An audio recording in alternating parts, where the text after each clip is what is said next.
Hello and welcome to Charlotte Astrology. My name is Charlotte. I'm a full-time working astrologer, and on this channel I analyze the astrological charts of public figures, and very often they are celebrities, and they normally come in the form of actors, artists, and musicians. I'll be looking at the latter. I'll be analyzing the chart of a musician by the name of David. I am not very familiar with him. I don't know anything about him. I have heard a couple of his songs because they've gone viral on social media, and that's about it. But the reason why I'm analyzing his chart today is because he has made the new cycle. A body of a 13-year-old child, a little girl, was found in his car, severely decomposed, and everybody's wondering what's going on. We don't know what's happening. Everything I say here is literally I don't know anything. This is for entertainment purposes only, I suppose.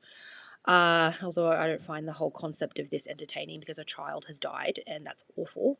But I wanted to have a look at his chart, and I can't figure out whether or not he did it, but I can assess someone's character because this is funky. And I'm looking at this chart, and there's some darkness here. He was born on a day of some pretty dark transits. So anyway, I hope you find this reading informative, and I wish Celeste's family closure and peace. So before I dive in, I just want you guys to know that I'll be holding readings from the 27th of September through to the 3rd of October. You can book in the link below. They're 1 hour over Zoom. Sometimes they go a little bit longer, but and you do walk away with a recording of the reading, so you don't have to take notes. You can just relax in the reading. We can just tear apart your chart. So if that interests you and you'd like to meet me and chat about your chart, you can do that from the 27th of September through the 3rd of October. And then I am also holding a retreat in either Italy or Greece. So if you'd like to come, you want to chat astrology, you want to meet some nerdy astro girlies, you want to eat some divine food, you want to look at some gorgeous European art, please click the link below. This might be your sign to finally go to Italy or Greece. So yeah. Also, I've taken away my MP3 readings for now. I just can't manage it since I've got regular schmegular normie employment now. That's why my videos has been a little sparse lately. But I do DM readings on Instagram, so please add me on Instagram. And if you would like to do a DM reading, which are quite immediate, you can do that. And that's also linked below. Okay. Shall we talk about this young man, this David fellow? Here we go. All right. David is a Sun, Mercury, and Venus in Aries. He's got a Mars in Aquarius. Note how it's in close proximity to Neptune and Chiron. We're going to talk about that. And then he's got a moon in Scorpio, south node in Libra with Jupiter, and that north node is in Aries, along with all these personal placements. This man definitely believed, and we all have this, a lot of us do, believe that we're put on, we're put here for a higher purpose, yes? His higher purpose is to become the main character. Now, if you have a north node with your sun or any other personal planet, I'm not saying that you're some narcissistic, egomaniacal, evil, horrible person. Not at all. But it's very easy to become one. If you've got a north node, especially with your sun,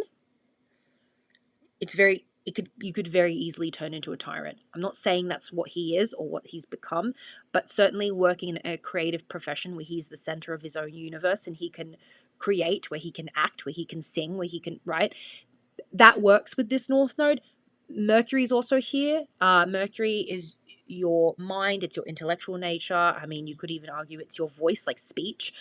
He had to learn how to communicate, and he's not that great a communicator. I mean, surely in his songs, like I can observe that his songs, he's great at those. But in terms of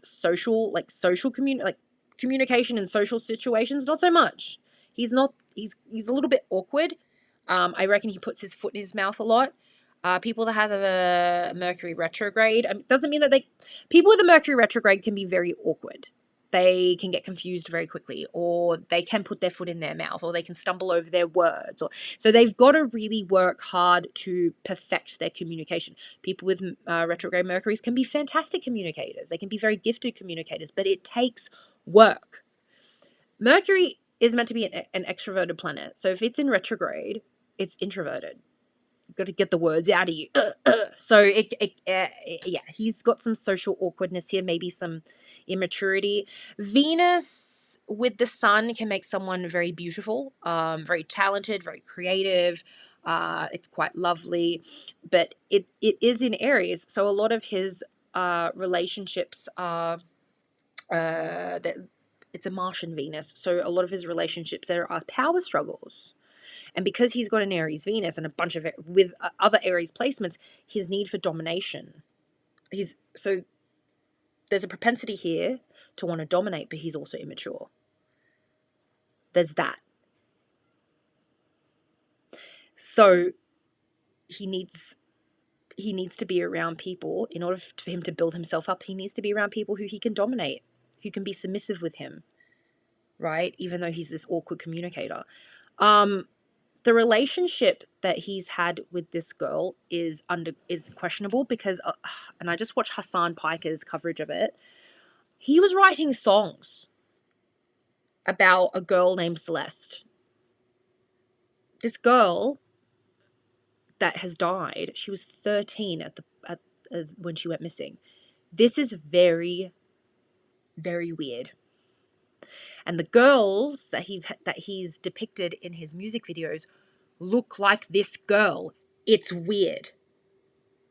Now, if he's got stunted growth, immaturity, along with some kind of superiority complex where he has to dominate, I wouldn't be surprised. I wouldn't be surprised if he is attracted to a child.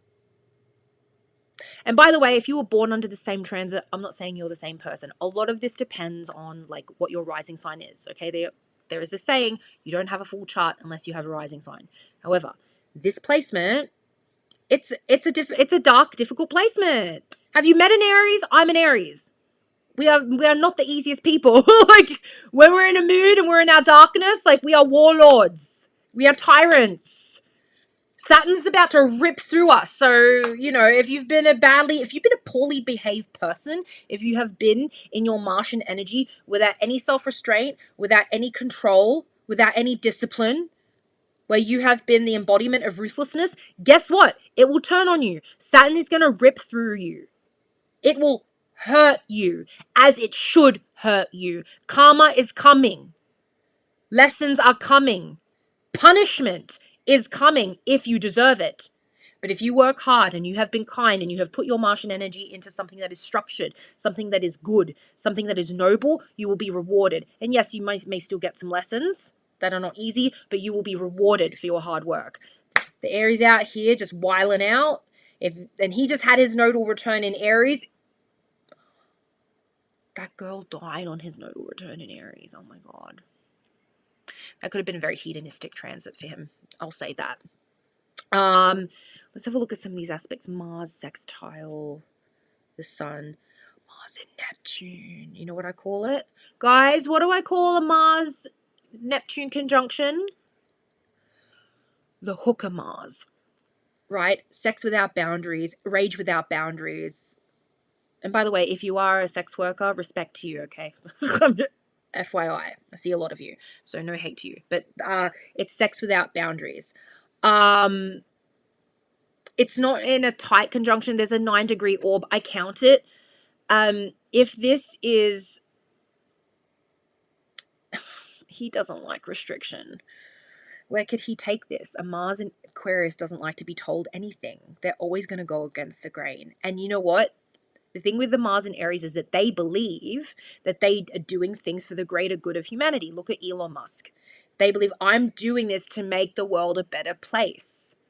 I'm very, a Mars and Aquarius, they're going to be quite ingenious, and they're going to do things with the belief that they have a great moral compass and they're going to save the world, or they're going to contribute to society as a whole. And yes, they can do that, and they can be very successful at that. But they can be absolute narcissists, like they're not making the world great because they want to make the world great. They want to make themselves great, and they want to rule over that world. What is the dark side of Aquarius? It's Leo. Leo is king. And Aquarius is meant to be like an innovator. Mars and Aquarius is incredibly innovative. But when they get a lot of power and they get drunk on their own power, they revert, not revert, but they turn into a Leo. they turn into a little emperor. And the moment they turn into a little narcissistic emperor, they lose that innovation. They lose whatever good intention they originally set out to put out into the world. Now, Mars in Chiron conjunction, he's very insecure about his masculinity. He's got some hang-ups around sexual performance, potentially. He's got some, Chiron is the wound, Mars is the phallus. A wounded phallus. A wounded pee-pee. Like, I don't want to swear. Along with Neptune, without boundaries. So he's seeking healing or seeking help or seeking, like, he will break rules to satisfy whatever this need is, this sexual, masculine, hungry energy. He'll turn it into art. He'll turn his inadequacies, his desires, as depraved as they might be with this. It's a wounded phallus. It could turn into depravity. He can channel it into creative stuff because it's sextiled the sun. A wounded phallus is very cooperative with the sun in Aries, which is that self-expression. Interesting. All his inadequacies make so much sense. Like, they come out with his in his music. Neptune is drunk as well. Neptune is the planet that's in charge of, like, substances and delusions, and, like, it's not only is the phallus wounded, the phallus is delusional. The phallus doesn't care about what is right, what is wrong. What is right is that I feel into this feeling, and I, like, there's trouble here with impulses. He's very impulsive. I'm hurting and I need to heal this hurt. I need to feel good and I'm going to do this thing, even if it's forbidden. What's squaring at the moon in Scorpio? Neptune square the moon. What happened to him? Does anyone know? I wish I knew what house this was in. Something happened to him that probably involves sexual things. And he's a young man. So not long ago, he was obviously a child, like, something's happened in his youth to make him potentially act out his frustrations, his desires, whatever. It's sick. He's a little sick. Like, this is, and by the way, if you have this placement, it doesn't mean that your sickness or your mental illness or your insecurities around sex or whatever, it doesn't mean that you're going to turn out to be some depraved person. Not at all. Not at all. Okay. A lot of it is like where the houses are and things like that. But if you're going to be unhealthy in how you process these emotions, these desires, these traumas, you're going to, like, you could hurt people. You could hurt people with this placement. That's a loaded gun. Moon and Mars square the moon. That's I'd be worried about. They're two emotional planets and they don't agree with each other. He craves emotional security. He craves, like, a moon and Scorpio really craves emotional security and comfort. They want something that is reliable. They're very, they've been betrayed a lot in their lives. They have trouble with the mother, trouble with women. So if it's squared Mars, he does things which hurt himself. He hurts himself. He hurts himself emotionally. He potentially might disgrace himself within his domestic sphere by moving, like, acting out in this kind of Aquarius Mars. Like, he shoots without thinking. He shoots without thinking, and the bullet ricochets often on things, and, like, and then it hurts his family. It hurts himself. People leave him. People abandon him. It's not easy having a Moon Mars square because there's impulse issues. There's trouble with interpersonal relationships because you have trouble controlling your phallus. It's a dangerous weapon. Literally, Mars is a weapon. So yeah. And then Neptune squared the moon. I want to know what houses they're in. it clearly looks like the women are suffering in the family. It's yeah, it's like a tidal wave or a hurricane or something like that. Yeah. And then he's got the South Node at 22 degrees to kill or be killed. Jupiter retrograde on the South Node. Being quiet and cooperative in relationships. For a very, very long time, he was quiet and he was cooperative. Potentially did what he was told. And yes, very creative, and was probably very abundant in these cooperative relationships, wherever this lies. But it's not satisfying. It's like, I'm meant to be the main character. I want to express myself. I want to be the center of attention, or I want to make something in the world that's going to make me feel valued and seen. And in order to do that, he's got to abandon these cooperative partnerships, as abundant as they may be. He's got to move towards this and learn to be ruthless. But yeah, that could play out. That could listen. It could play out really beautifully in some people. You know, when they have structure, when they have purpose, when they're good people. If they're not, this could be ruthless. Like, the South Node with Libra is like, yes, being in peaceful partnerships, but the whole time you're resenting it because you feel like you're not shining in the crowd, or you're not receiving anything in these. You're in cooperative partnerships, but you receive very little. And you know, if you break out and become more of an individualist, you're finally going to be seen, and that's what he's done.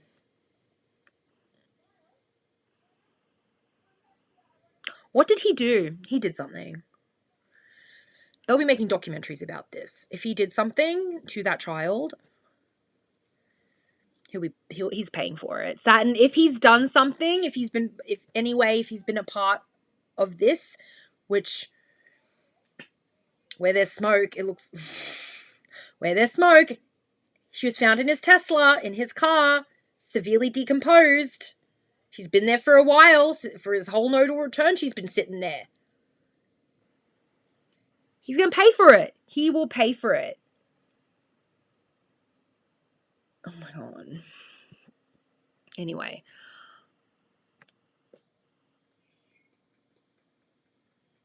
Saturn is... his natal Saturn is in Cancer. He's got Jupiter moving through there. Jupiter is like Jupiter expands things, right? It magnifies things, and because it's transiting through his Saturn placement, what's it expanding? Well, it's making the law and restrictions even much stronger. Like, he's gonna be living in fortified cement rooms. Like, that's where he's going. Literally or figuratively. This looks rough. Anyway, yeah, Pluto's moving through that Aquarius Mars. Oh, it's brutal.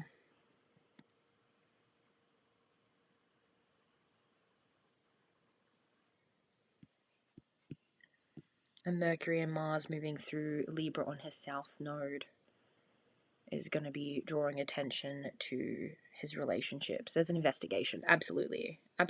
This is not fun. This is not fun at all. Anyway, this is all I got. If we can find his birth time, that would be great. It would tell me more. Yes, may Celeste and her family get that closure, get that healing. It's terrible. We'll see what happens to this guy. It's very suspicious. Anyway, thank you so much, guys. I'll see you in the next video.